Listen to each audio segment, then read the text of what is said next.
Hey guys, hopefully the holiday season been treating you well. I kind of wanted to do like a little reflection on this year and what the plans are going into 2025.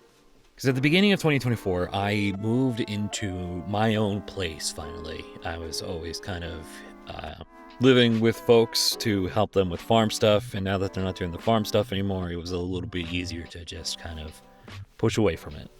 And with that sort of came this drive to not only return to things I wasn't doing, but also try out a bunch of other things that I thought would work out, but in reality, they didn't, because it's just not something I have experience in, or it's just not something crowd was expecting.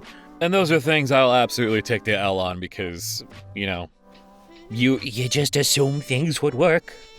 Especially when I didn't realize I was really becoming instant gratification kind of guy. And I never wanted to be that, and I just never noticed I was becoming that.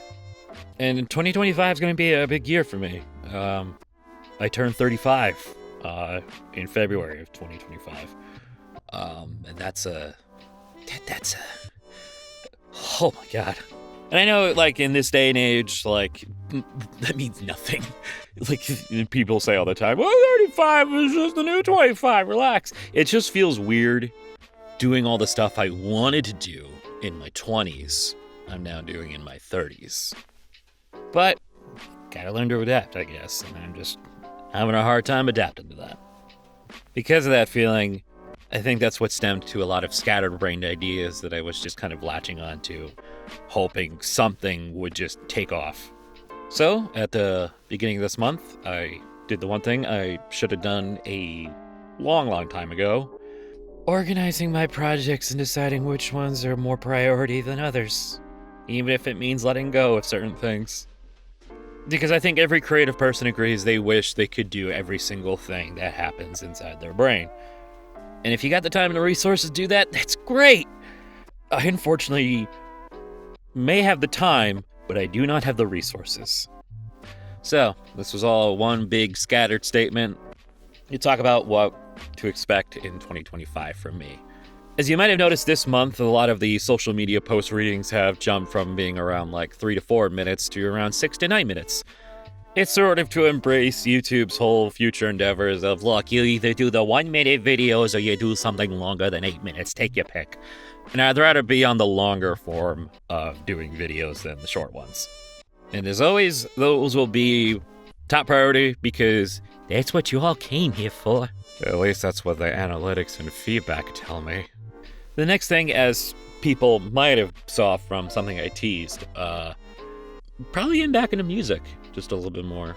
Especially now having access to Vocaloid, it might inspire some new things. And I've got some ideas in the works already. Well, a friend of mine, you might see, who knows, wink. And comes to priority number 3, my personal baby. But I know it's something that's probably just going to be more of a passion thing, unless I have the ability to make like $1 million to fund this thing. Cosmic Wonders will just exist as short form animation content on my side channel, this one. I've been learning to try to do storytelling just through pieces alone, and then I have plans of doing short form animations, as previously stated, because I'm good with words. As well as keeping the merchandising for Cosmo on its own separate thing. I think next year, if Makeship calls me back after one more thing that we wanted to do after Asai, there is one more Cosmo plush, I'm sorry. The plush merchandise ideas might stick towards things that kind of revolve around this channel that have been recurring jokes with me. We'll see.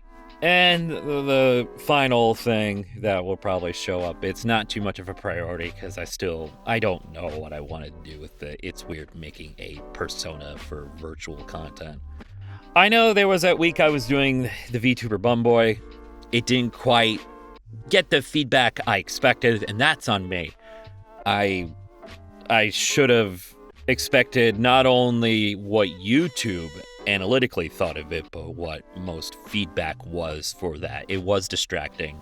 It felt weird having it, and I should have known better.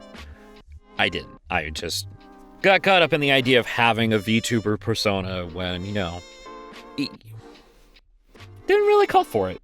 Like, it would, like, yeah, maybe, you know, it could have been like, oh, this could have been the VTuber that reads things online. It's just, it was distracting. And I think doesn't help either is, I will admit to this fully, I've made too many sonas of myself for virtual thing. Like, even like the most recent one, Person Man, is just my head on Yoshikage Kiro's body. I'm gonna sit down and think of a design that embraces everything that I've done and kind of centralize it as one key piece. And hopefully that means the return of, I know people really like Muppet Boy, and I think it's fair to say he has to be included in the mix because he started all this madness, and I think it's only fair he's here till the very end.